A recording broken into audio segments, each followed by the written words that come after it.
Subscribe कीजिए बीना के अवधि गीत चैनल को और बेल आइकन को दबाइए हमारी वीडियो सबसे पहले देखने के लिए। चली मार के करजवा में गोली पिया, मुख से ना बोली पिया ना। चली मार के करजवा में गोली पिया, मुख से ना बोली पिया ना।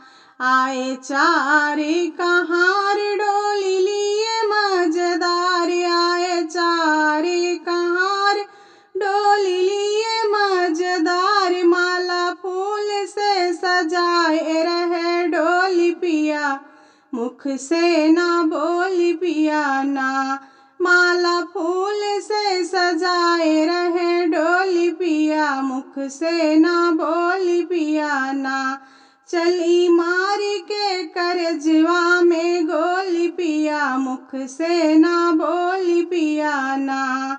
गए गंगा के किनार चिता किए तैयार, गए गंगा के किनार चिता किए तैयार। चिता फूंक डार जले जैसे होली पिया, मुख से ना बोली पिया ना।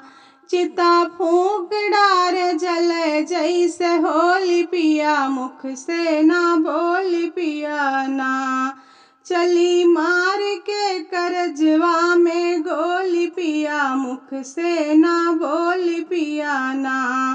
पलटू दास हीरा मन सुन लो हमारी भजन, पलटू दास हीरा मन सुनो हमारी भजन। गोरिया चली नैहर के टोला छोड़ी पिया, मुख से ना बोली पिया ना।